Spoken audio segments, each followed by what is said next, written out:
చాలా తీవ్రమైనటువంటి అన్యాయం కనుక, అందరి సమస్య కనుక, ఇది నా సమస్యగా కూడా నేను కూడా తీసుకుని ముందుకు వస్తానని సిఓఎం ఇంటర్నేషనల్ డైరెక్టర్ గారైనటువంటి అన్న మూర్తిరాజు గారికి నా ప్రత్యేకమైన వందనాలు తెలియపరుస్తున్నాను.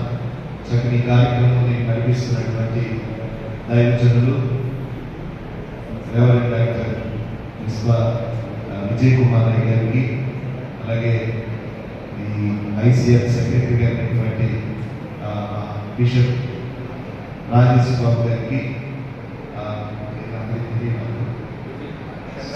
బిషప్ సెక్రటరీ గారికి, మంచి సింగర్ సింగ్ గారికి, మీరు మన ఏదో వచ్చారు కదా, బయట మీద వచ్చేసారు ఆ రోజు అక్కడికి కదా, బ్రదర్కి మా ప్రత్యేకమైన వందనాలు. అలాగే దైవజనులు విజయ్ కుమార్, బిషప్ విజయ్ కుమార్ గారికి, దైవజనులు దేవకుమార్ గారికి, అలాగే మన కాకినాడ ఈ 13 ఫెలోషిప్ నుంచి వచ్చినటువంటి ఫెలోషిప్ అధ్యక్షులైనటువంటి కార్యవర్గ సభ్యులైనటువంటి కమిటీ అందరికీ కూడా నా ప్రత్యేకమైనటువంటి ఆహ్వానాన్ని తెలియపరుస్తూ మిమ్మల్ని ప్రేమతో నా హృదయపూర్వకమైన వందనాలు తెలియపరుస్తున్నాను. చిన్న వాక్యాన్ని చదువుకున్న తర్వాత అసలు కార్యంలో 2 నిమిషాల్లో నిర్వహిస్తాను.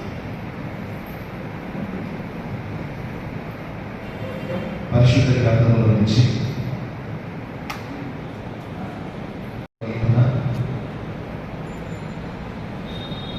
మొదటి వచనంలో నుంచి చదివిస్తున్నారు. అన్యజనులు ఎలా అల్లరిస్తున్నారు, జనములు ఎలా వ్యర్థమైన దానిని తలంచుచున్నది. మానవ వారి పట్టు తిప్పుదపడండి, వారి భాషలను మన యొక్క నుండి పారవేదమని చెప్పుకోవచ్చు. భూరాజులు యెహోవా ఆయన అభిషేకునికి విరోధముగా నిలబడుచున్నారు. ఏలికలు ఎక్కిడిచి ఆలోచన చేయించున్నారు. ఆకాశమందు ఆసీనుడైన వాడు నవ్వుచున్నాడు. ప్రభువారిని చూసి అసహించుచున్నాడు. ఆయన ఉగ్రుడై వారితో పలుకును. ప్రచండ కోపము చేత వారిని తల్లడింప చేయు. నేను వారి నా పరిశుద్ధ పర్వతమైన సియోను మీద నా రాజును ఆసీనుడిగా చేయించున్నాను. దేవుడు తన పరిశుద్ధ వాక్యము దీవించుకుంటాక వీళ్ళలా నేను ఒక నాయకుడినో ఒక ప్రతినిధిని కలిసి మాత్రం రాగలను. కానీ నేను కాదు, మనందరం కలిసి ఢిల్లీకి వెళ్ళగలిగితే మన గలం అక్కడికి వినిపిస్తున్నప్పుడు ఖచ్చితంగా ముందుగా తెలియపరిచిందిగా మనం గల్లీలో ఎంత చేసినా కానీ ఇది ఇంతవరకు మాత్రం నిలబడుతుంది. మన స్వరం మోడీ గారి ముందు ఎన్నో విధాలుగా పోరాటాలు చేసుకుంటూ వచ్చాము ఇప్పుడు వరకు. కానీ ఇప్పటికి ఇది అందరిలో కూడా ఇది పెద్ద సమస్యగా అందరికీ మాట్లాడడం వినబడుతున్నట్టు మనం అందరం గమనిస్తూ మౌనంగా ఉండద్దు. అందరికి వస్తే మాకు వస్తుందని మాత్రం ఎప్పుడు అనుకోవద్దు. అందరూ పోరాడుతున్నారు, వాళ్ళు వెళ్తున్నారు, ఏమేందుకులే అనుకోవద్దు. ఇది ఫెలోషిప్ నాయకులు చక్కగా ఆరోగ్యం చేస్తున్నారు. అలాగే క్రైస్తవ నాయకులు చక్కగా అందరూ కూడా దీని మీద అవగాహన కలిగి ఉన్నారు. బయటకు వస్తే ఏదో జరుగుతారని భయపడేటటువంటి వ్యక్తులు కొందరు ఉన్నారు.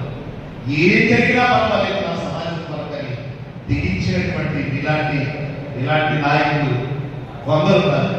ఈ కొందరి వల్ల, అందరి వల్ల కాకుండా కొందరి వల్లనే ఈ వాయిస్ అయినా సరే నిలబడి కేంద్ర ప్రభుత్వం దృష్టికి తీసుకెళ్లే అవకాశాలు దారులు ఏర్పడ్డాయి. అందుకని రేపు వచ్చేటటువంటి ఈ వర్షాకాల సమావేశాలు పార్లమెంటు జరుగుతుంది. రేపు 12వ తారీఖు కల్లా అక్కడ పార్లమెంటు సమావేశాలు జరుగుతూ ఉన్నాయి.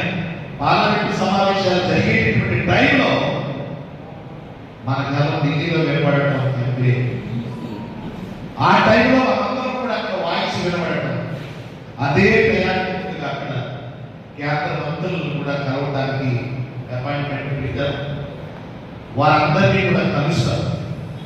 మీరు 12వ తారీఖు కలిసిన తర్వాత ఆ తదుపరి రాష్ట్ర గవర్నర్ గారిని కూడా కలిసి ఈ విషయాలన్నింటినీ కూడా కులంకుశంగా మాట్లాడి మాకు మత స్వేచ్ఛకు వ్యతిరేకంగా ఉన్నటువంటి ఈ రాజ్యాంగపు వ్యతిరేకమైనటువంటి అమెండ్మెంట్ను రాష్ట్రపతి ఉత్తర్వులను రద్దు చేయాలి లేదా సవరణ చేసి మత స్వేచ్ఛ కల్పించాలి.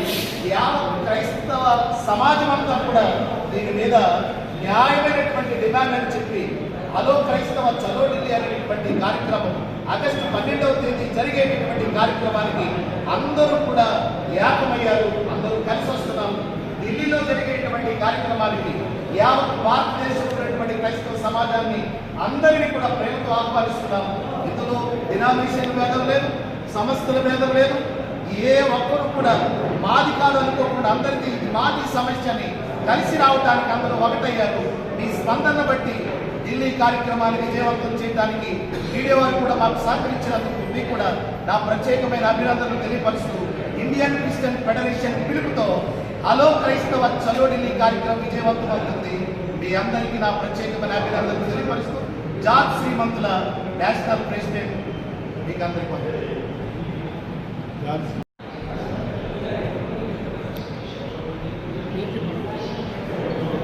అందరికీ నమస్కారం.